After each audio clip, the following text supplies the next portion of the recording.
We arrived in Amman to find a modern, busy city. However, once outside, it quickly became clear that it isn't particularly designed with pedestrians in mind. Pavements often disappear. At this main road junction, the cars have to weave between each other.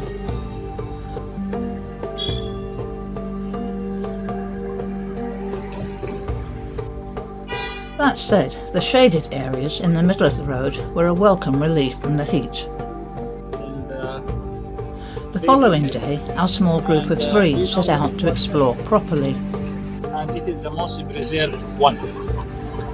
We met our guide Abdallah and travelled north to Jurash, one of the best preserved Roman cities in the world. Walking through the site, it's easy to imagine what life must have been like here.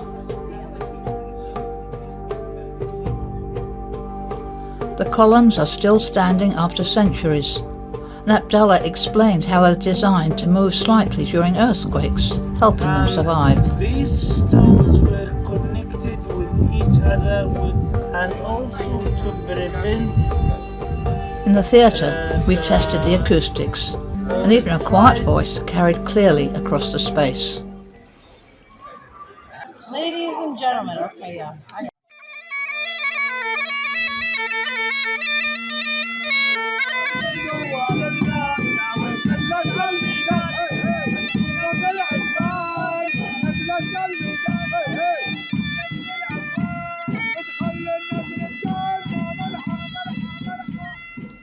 From there, we continued to Madaba, known for its mosaics. The highlight was a 6th century map of the region, made from around 2 million small pieces of stone. Nearby, we watched local women continuing this detailed and time-consuming craft, using natural coloured rock from Jordan. Like the tree of life. But when we draw the image, we draw back to front. It's like mirror image. And then we get the stone. See, there's a basket with all different type of rock. Later, we reached the Dead Sea. Floating there is effortless due to the high salt content, although getting in and out of the water is less straightforward because of the salt crystals underfoot. Afterward, we tried the mineral-rich mud before washing it off in the sea. That evening, we enjoyed a traditional Jordanian meal together.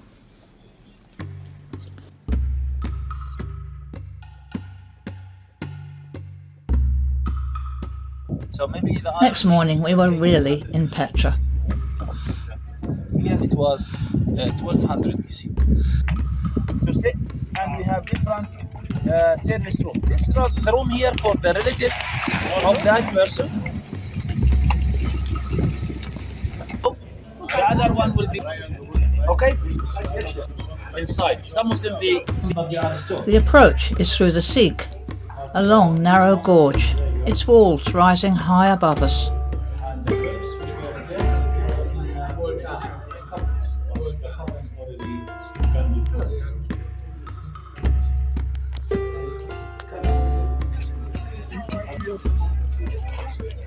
After walking through, the treasury comes into view, carved directly into the rock face.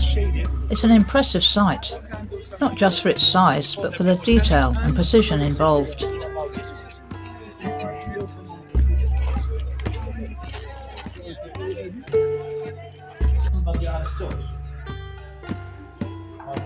These ones is very well. And the grapes we have there, all the coffins already can be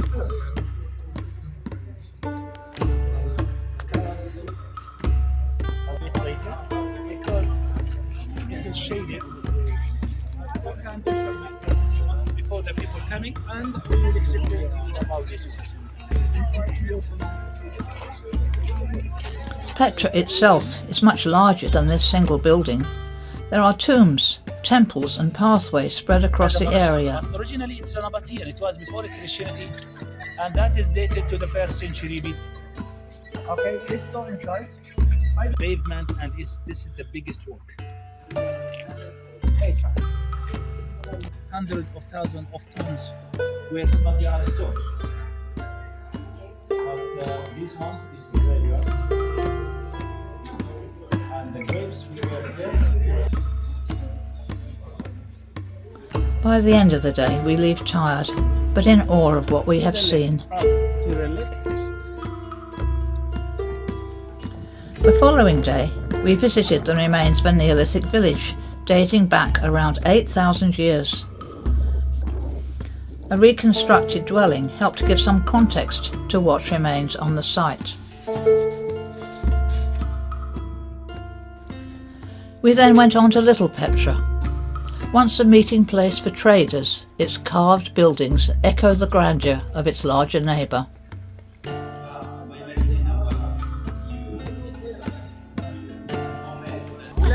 Here we met a local woman demonstrating traditional spinning techniques.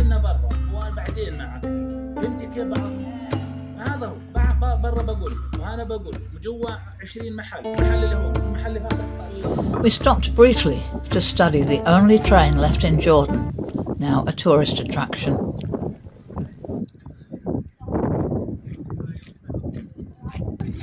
By midday, we arrived at Wadi Rum. This is a vast desert landscape, very open and quiet. Ladies are more flexible. I'm not more It is normal to touch you. Okay. Up. Okay. Okay, yalla. Yes. We rode camels peacefully across the desert sand for about half an hour before reaching our Bedouin camp.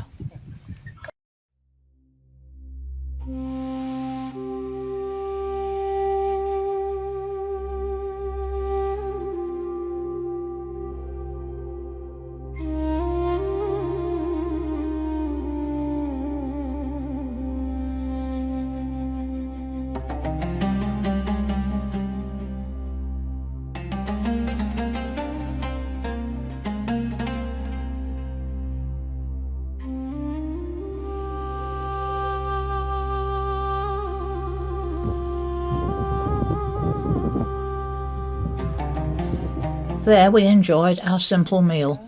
Yeah, they can ship everything. Later, in a four-wheel drive, we explored deeper into the desert.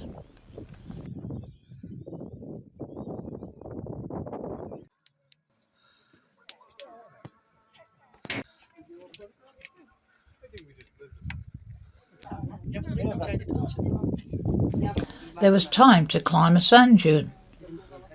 Then we enjoyed Bedouin hospitality as we waited for the sun to sink below the horizon.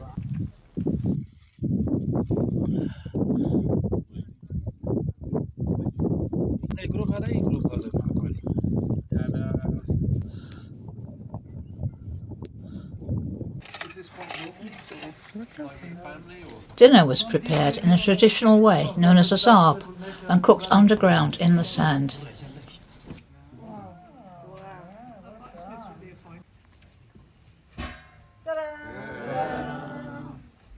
Whoa, it's hot. Very hot. Potatoes, carrot, and kujal. You can make it at home. Go to the blacksmith, will make the barrel for you. Later, we spent the evening outside before turning in for the night.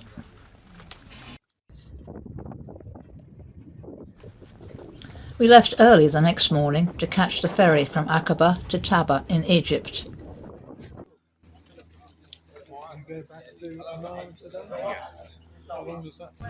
The crossing was busy with passengers from many different countries.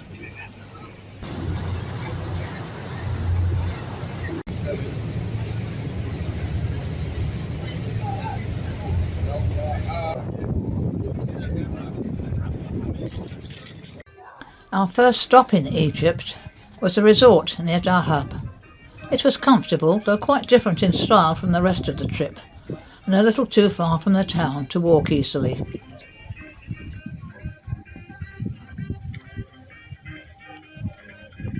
From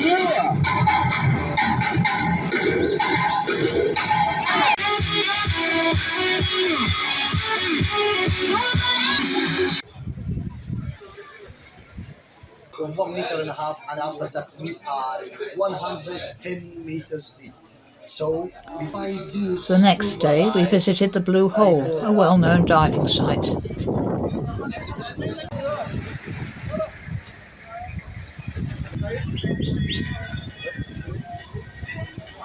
It's a deep underwater sinkhole close to the shore, surrounded by coral and fish. After a briefing, we snorkeled along a set route with our guide, which allowed us to see the area safely.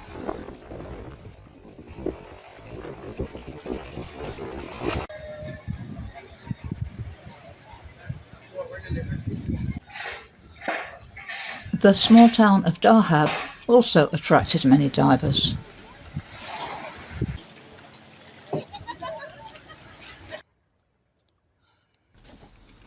From there, we travelled into the Sinai Desert and stayed overnight in a remote location.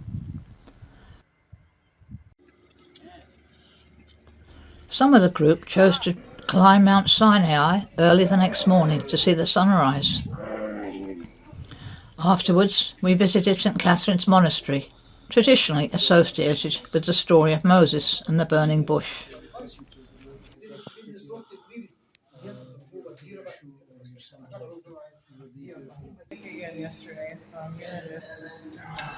We then continued to Cairo, where our hotel overlooked the Nile. The following day, we visited Giza.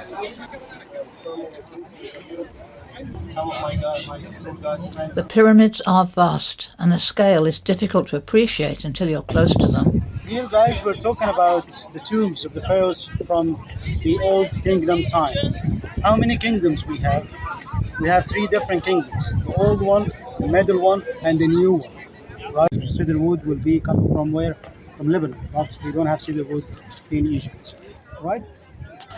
Our guide Tasso explained their history and construction, and we had time to walk around the site.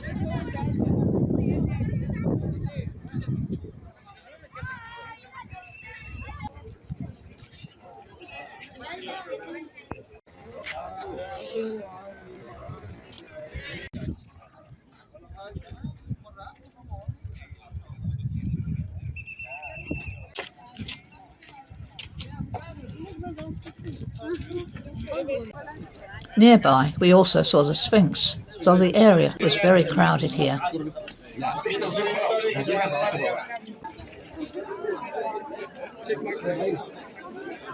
We then visited a papyrus workshop, where we were shown how the material is made and how to distinguish it from modern imitations. Because it has amount of water and sugar, we need to reduce these problems inside it. So I use this hammering it to get the water out. Okay. In the streets, they buy this papyrus for $1 or $2, right? After that, we went to the newly opened Grand Egyptian Museum. Resemble the water fountain. This is how the ancient picture now in Egypt is the standing in front of King Ramses II statue.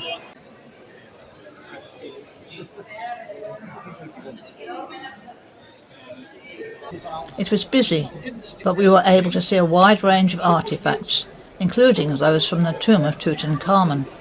Each bed was having as well.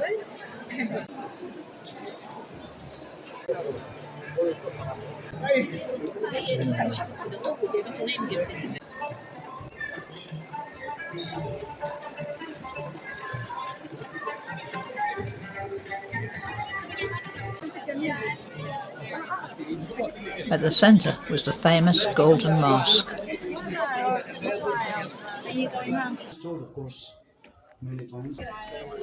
The next day, we chose to visit the Saqqara necropolis.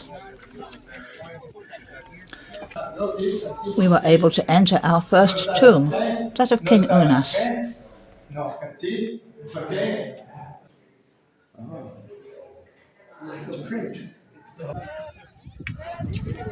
Here we saw the stepped pyramid of Djoser, an early experiment in monument building. Tasso helped us enter several tombs with well-preserved wall decorations. The level of detail and colour in these carvings is remarkable. Here is sitting kneeling while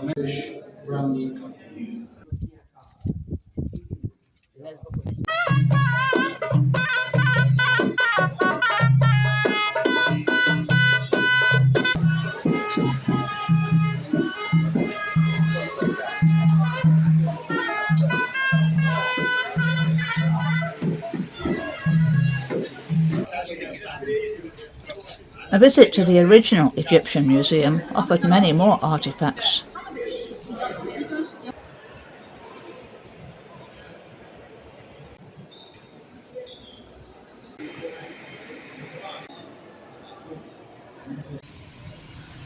Back in Cairo, we experienced local food, music and daily life.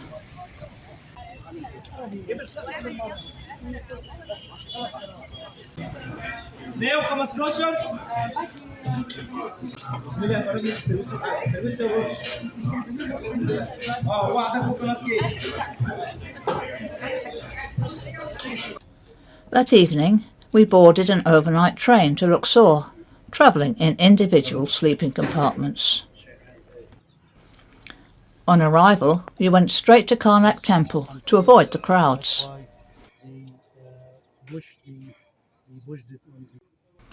The site is impressive, with so many large columns covered in carvings and inscriptions.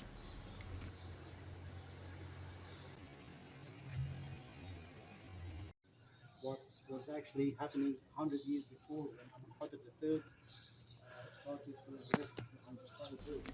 Walking through the complex gives a strong sense of the scale of ancient Egyptian construction.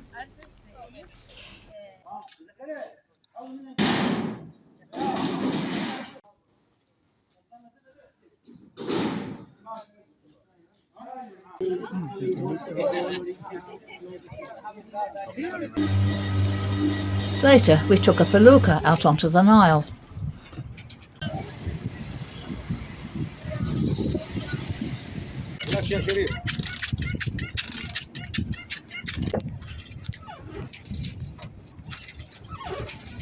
These traditional sailing boats move quietly with the wind.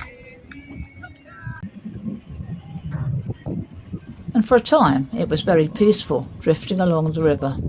Wow, and he's still standing.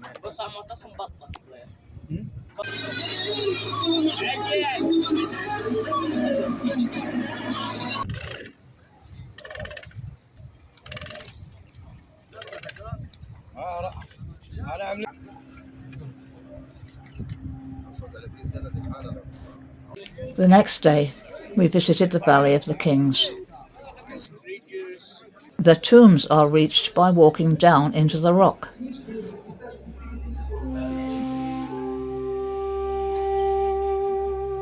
And inside, the walls are alive with colour, scenes from another world, preserved in incredible detail.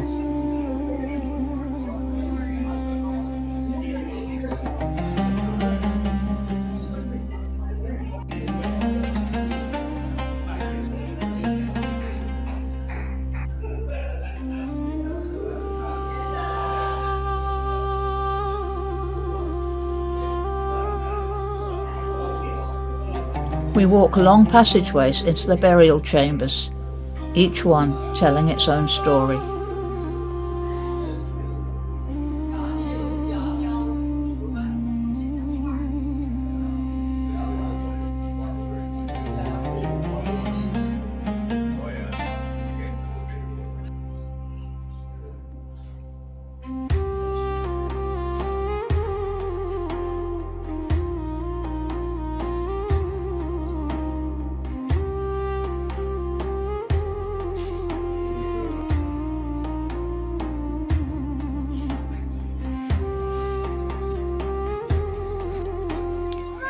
We then went to the Temple of Hatshepsut, elegant, symmetrical, carved into the cliffs.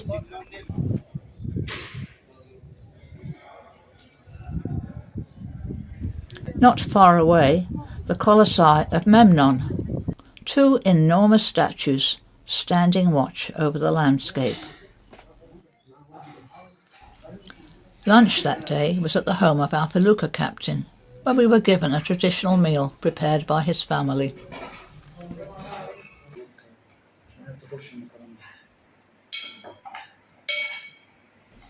We had hoped to enjoy a hot air balloon ride, but it was twice cancelled due to the weather. Instead, we spent time exploring Luxor itself, enjoying walking through the souk.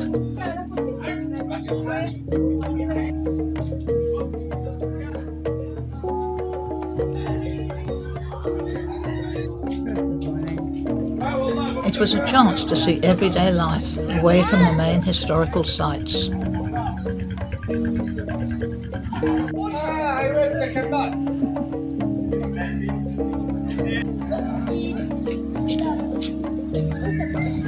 Along the riverbank you also see local families and people going about their daily routines.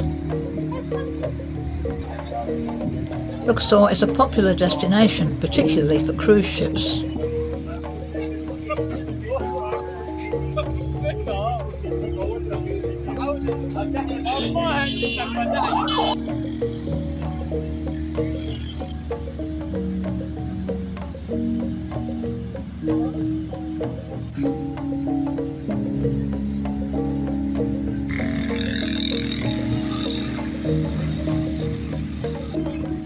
By the evening, the riverfront becomes especially lively, with people gathering and photographers offering portraits, particularly for weddings and special occasions.